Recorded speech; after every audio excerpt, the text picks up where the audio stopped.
মাত্র কয়েক সেকেন্ডের মধ্যে 5 কেজি খাবার কাড়াকাড়ি করে খেয়ে নিতে পারে এই মাছটি। প্রিয় দর্শক, সাউথ কোরিয়াতে এই মাছটি অত্যন্ত জনপ্রিয়, কারণ এই মাছটা তারা হালকা সেদ্ধ করে অথবা বারবিকিউ করে বিভিন্ন সামুদ্রিক পাতার সাথে এটা খেয়ে থাকে। প্রিয় দর্শক, অত্যন্ত সুস্বাদু এই মাছটি আপনি যদি চাষ করতে চান তাহলে আপনাকে ছোটোখাটো যে কোনো একটা চৌবাচ্চায় আপনি এটা চাষ করতে পারেন। খুব বেশি পানির প্রয়োজন হয় না, অল্প একটু পানির মধ্যে কয়েক হাজার এল মাছের চাষ করা যায়। দেখতে সাপের মতো মনে হলেও ওগুলো কিন্তু অত্যন্ত সুস্বাদু। বর্তমানে এরকম এল মাছের 400টিরও বেশি প্রজাতি রয়েছে। এর মধ্যে ক্রিমি এল, গার্ডেন এল, কাটথ্রোট এল অত্যন্ত জনপ্রিয়। কোরিয়ানরা কাঁটাবিহীন চর্বিযুক্ত মজাদার হওয়ায় এই মাছটি অত্যন্ত পছন্দ করে থাকে।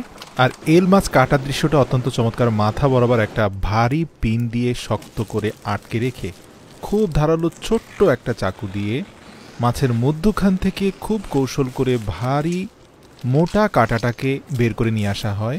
মূলত ওই কাঁটা ছাড়া এই মাছে অন্য কোনো বাড়তি কাঁটা নেই, তাই খেতেও আসলে সুবিধা হয়। এই ফার্মের কর্তৃপক্ষ মাত্র 1 একর জায়গার উপরে অত্যন্ত চমৎকার কৌশলে কয়েক লক্ষ এল মাছের উৎপাদন করে থাকে প্রতি বছরে, এবং এদের বার্ষিক আয় 5 কোটি টাকারও বেশি।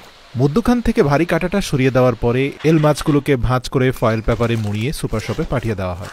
রেস্টুরেন্ট কর্তৃপক্ষ সেখান থেকে মাছ সংগ্রহ করে বারবিকিউ মেশিনের মাধ্যমে সেটাকে বারবিকিউ করে ফেলা হয়। তবে এই মাছটা রান্না করার চেয়েও এভাবে সেদ্ধ করে খেতে সবচেয়ে বেশি মজা, আর এতে মাছের পুষ্টিগুণটাও পর্যাপ্ত থাকে।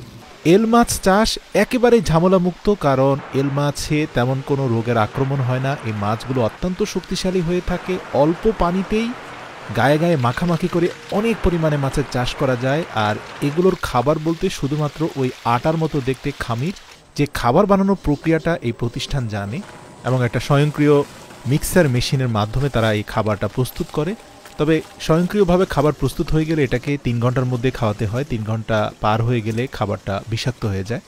স্ক্রিনে আপনারা যে সামুদ্রিক শ্যাওলা দেখতে পাচ্ছেন, এটাকে মূলত সুগার কেল্প বলা হয়। লবণ এবং মিষ্টি স্বাদের চমৎকার একটা পাতা। এটা স্যুপের মধ্যে এই টুকরো টুকরো করে কেটে দিলে, বিশেষ করে স্যুপের সাথে যদি চিংড়ি মাছ থাকে বা মাশরুম থাকে অথবা যে কোনো মাংস থাকে, সেদ্ধ করার সময় এই পাতা থেকে মিষ্টি সুঘ্রাণ ছড়িয়ে পড়ে এবং স্যুপটা অত্যন্ত সুস্বাদু হয়ে পড়ে। একসময় শুধুমাত্র এই সুগার কেল্প নামক পাতাটা সমুদ্রে পাওয়া যেত, কিন্তু সাউথ কোরিয়ানরা অত্যন্ত কৌশল করে এখন বাণিজ্যিকভাবে এটা চাষ করছে, এবং পুরো বিশ্বে 80% সুগার কেল্পের যোগান শুধুমাত্র সাউথ কোরিয়ানরা দিয়ে থাকে। আপনি যদি দেখেন যে বিভিন্ন নদী এবং সামুদ্রিক উপকূল অঞ্চলে এরকম কৃত্রিম চাষযোগ্য মাছা তৈরি করে তারা এটাকে বাণিজ্যিকভাবে চাষ করছে। এবং মজার ব্যাপার, এক জাতীয় শামুক বা ঝিনুক রয়েছে, যেটা সাউথ কোরিয়ানদের খুবই প্রিয় খাবার বা সি ফুড হিসেবে তারা খেয়ে থাকে। সেই শামুক আবার এই পাতা খেয়ে বেঁচে থাকে।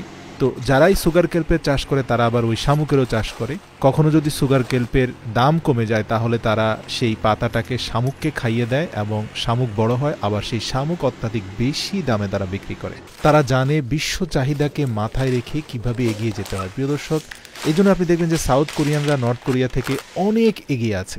বর্তমান এশিয়ার মধ্যে ছোটোখাটো দেশগুলোর মধ্যে জাপানের পরে যদি কোনো দেশকে অর্থনৈতিকভাবে শক্তিশালী বলতে হয় তাহলে সেটা সাউথ কোরিয়া।